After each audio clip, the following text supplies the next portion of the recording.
Youssoufa, présidente du collectif des citoyens de Mayotte. Estelle Youssoufa, bonjour. Vous avez forcément vécu tout ce que les Mahorais ont vécu ce week-end, notamment en Petite Terre, avec ces 3 meurtres donc perpétrés en 3 jours. Quelle est votre réaction suite à ces événements? Bonjour, bonjour à tous. Pour nous, on souhaitait d'abord quand même rappeler les faits. 3 morts en 3 jours, une personne qui est entre la vie et la mort au CHM après une tentative d'assassinat.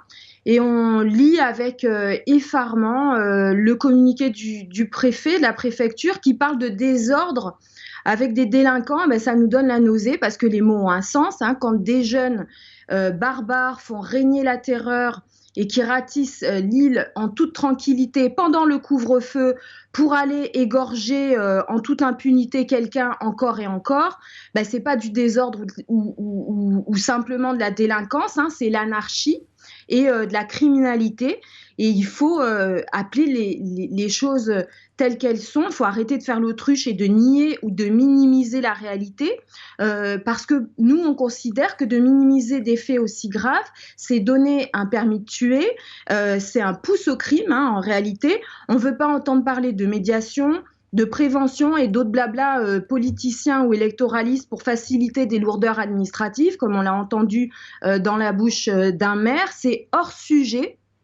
L'urgence aujourd'hui, c'est d'envoyer les assassins en prison, Magicavo direct, expulsion des Comoriens et de leurs familles qui sont impliquées dans les violences, expulsion directe. On doit raser les bidonvilles qui leur servent de zone de repli, comme vous le venez de dire. Ce sont des zones de non-droit. Ces bidonvilles doivent être détruits direct.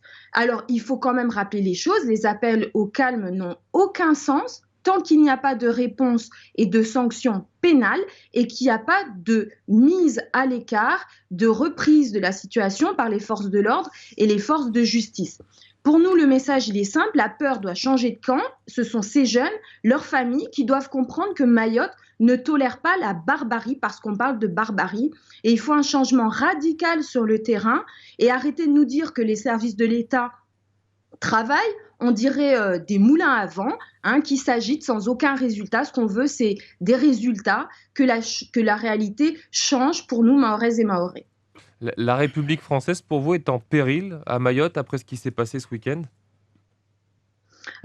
Écoutez, moi d'abord, il y a quelque chose, il y a une réponse qu'on voudrait apporter aux propos du procureur, qu'on attendait et qu'on a écouté attentivement. Le procureur dit qu'il vient d'arriver depuis 2 mois, donc on va lui donner le bénéfice du doute, mais on va un petit peu accélérer sa compréhension de la situation, parce qu'il dit s'adresser à des citoyens. Alors il y a quelque chose de très important. Ce qui se passe depuis plusieurs jours à Mayotte concerne la communauté comorienne. Donc, le procureur ne peut pas s'adresser à des citoyens.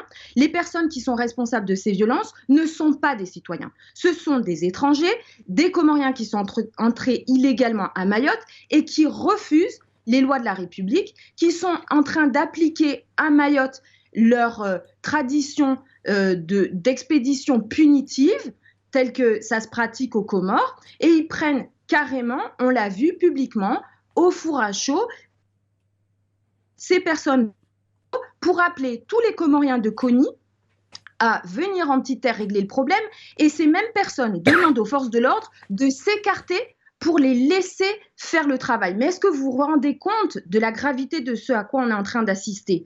Au-delà du bain de sang, on est en train de voir la loi d'une bande de Comoriens qui est en train de s'appliquer et qui demande à la loi de la République de s'écarter. On est où?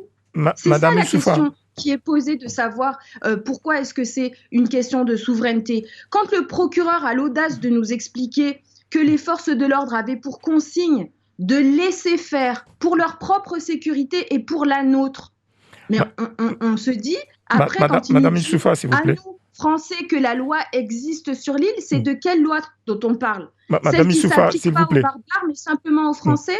Madame Youssoufa, s'il vous plaît. Alors, c'est vrai, comme vous dites, hein, vous nous expliquez avec raison que les mots ont un sens. Quand vous parlez d'une bande de Comoriens, c'est plutôt agressif, c'est plutôt stigmatisant. Est-ce que vous n'êtes pas en train de jouer le jeu d'une partie d'hommes politiques, hein, ou de personnalités de la région, pour ne pas dire de Comores, de Mada ou d'ailleurs, en stigmatisant, en désignant uniquement par cette expression une bande de Comoriens? Excusez-moi, mais en fait, tant qu'on ne fera pas de bon diagnostic de la situation, tant qu'on ne regardera pas le problème en face, on ne trouvera pas de solution. Moi, je suis désolée. Ce sont les mots du ministre Darmanin, le ministre de l'Intérieur, qui a expliqué qu'une communauté ne peut pas faire la loi sur le territoire de la République. Alors, est-ce que Mayotte fait partie de la République, oui ou non? Parce que là, ce qu'on constate, c'est qu'une bande d'étrangers d'une autre communauté vient faire la loi à Mayotte et que la République recule. C'est de ça dont on parle. Maintenant, si vous commencez à aller dans ce jeu-là en disant que c'est une question partisane ou politicienne d'appeler un chat, il y a un problème. Parce que la réalité, c'est que si les autorités ont démissionné, si nos élus ont décidé de se cacher derrière leurs petits doigts, les Mahoraises, les Mahorais, eux, ils ne peuvent pas démissionner. Vous pensez bien que la loi de la République, certes, elle ne permet pas de faire justice soi-même, mais elle autorise parfaitement la légitime défense. Donc, à un oui, moment, Madame Issoufa, qu'est-ce que vous entendez par légitime défense? Elle va être en danger, elle va répondre. Madame Issoufa, qu'est-ce que vous entendez par légitime défense? Parce que il Vous vous s'agit rendez bien aussi... compte que là, ce qui est en train de se passer, tout le monde le dit, ce sont des règlements de compte au sein de la communauté comorienne. Oui. Qui est en petite terre et qui appelle tous les autres Comoriens de Mayotte. C'est quand même quasiment la moitié de la population à Mayotte, ce sont les statistiques de l'INSEE. Donc, ils appellent les autres Comoriens à venir régler le problème en petite terre. Oui, Et on absolument. observe Mais madame, vous avez parlé de légitime défense. Qui s'écarte et qui laisse faire. Ça veut dire quoi? Dire que la légitime défense existe dans notre pays, dans notre loi, ce n'est pas inciter les citoyens, du coup, à s'armer et à vouloir répondre eux aussi? Pardon, mais quand vous avez 3 morts par jour, qui peut penser que ça va être simplement des violences qui ne vont toucher que les personnes de la communauté en question? Et est-ce que c'est normal? Moi, j'ai du mal à entendre ce que vous dites. Ça veut dire qu'il faudra qu'il y ait un bain de sang chez les Mahorais à qui on aura dit restez passifs pour que les autorités réagissent. Ce n'est pas moi qui invente la légitime défense, c'est inscrit dans le droit français. Du coup, madame, est-ce que vous reprenez, est-ce que vous faites... On a l'impression, quand on entend ce discours des autorités, qu'il faudrait patiemment que nous attendions la mort tranquillement chez nous, en allant au travail ou à l'école, et puis qu'on voit passer comme ça des bandes complètement armées, madame dangereuses au-dessus de tous, et qu'on attende le drame. Madame Issoufa, et du coup, est-ce que vous posez aussi la question de savoir, hein, cette question qui est revenue depuis quelques semaines, qu'est-ce que la France veut faire de Mayotte? Est-ce que vous vous posez aussi cette question? Moi, je suis contente de vous l'entendre dire parce que ça fait un peu plus de 2 ans et demi qu'on le dit et qu'on nous traite de fous furieux. Mais quand même, je rappelle que l'État, c'est quand même le droit public. Je vais juste commenter la lettre de nos élus, les parlementaires et les élus locaux qui ont visiblement changé de mode de communication et depuis quelques mois qui parlent d'une seule voix avec des lettres publiques. Ils ont subitement décidé de tous relayer les doléances de la population. Je rappelle quand même que ce sont les mêmes qui nous ont superbement ignorés en 2018 et qui nous ont traités d'agitateurs et de fous, mais fin de la parenthèse. Hein. Passons. Alors, nos élus écrivent pour demander une visite ministérielle, parce que c'est ça le cœur de leur lettre. Hein. Moi, je vais quand même dire qu'on reste hors sujet tant qu'ils n'exigent pas, tant que nos élus, nos parlementaires n'exigent pas un changement de la grille de lecture à Paris de ce qui se passe à Mayotte. Ce qu'on est en train de constater, c'est que la France déserte effectivement Mayotte malgré nous. C'est-à-dire qu'on voit que la France refuse d'exercer réellement sa souveraineté à Mayotte, sa souveraineté pleine et entière, un, en protégeant ses frontières, mais deux, en faisant respecter la loi et l'ordre et en respectant ses obligations envers ses concitoyens. Parce que je vous rappelle que vous et moi, on a quand même le droit fondamental de vivre en paix et en sécurité. Absolument. Il faut que la France arrête d'accommoder Moroni et d'accueillir et de faire un effet d'appel d'air à Mayotte envers les ressortissants comoriens. Tant que le gouvernement qu'est-ce que vous proposez maintenant? Vous faites... Tant qu'on change simplement de ministre, tant qu'on change simplement de ministre, qu'on les accueille, qu'on accueille ces ressortissants comoriens, qu'on leur construit gratuitement des HLM, qu'on leur distribue des papiers, et puis que, comme on l'a entendu,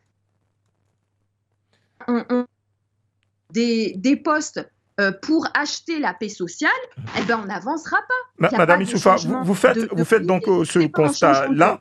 Et qu'est-ce que vous proposez alors? Parce qu'on aura compris que depuis, nous assistons depuis un certain nombre d'années. Vous faites le constat. Maintenant, qu'est-ce que vous proposez? Enfin, si vous... Moi, je vais vous dire, si nos élus ont une folle envie de faire une visite à Kaweni avec un ministre dans le bidonville, que ce soit à la Vigie ou à Kaweni, ce genre de cirque médiatique, ça ne marche plus. Non, merci. C'est pas ça le sujet. Le sujet, c'est que nos élus ne parlent que d'une seule voix à Paris. Qu'ils aillent et qu'ils aient le courage d'aller contre leur parti, contre le chef de l'État et qu'ils fassent bloc avec la population pour dire publiquement la gravité de ce qui se passe à Mayotte. Pas simplement d'avoir des postures et puis de faire leur petite cuisine politicienne. C'est pas à la population d'aller trouver des solutions, excusez-moi, mais les élus sont payés pour ça.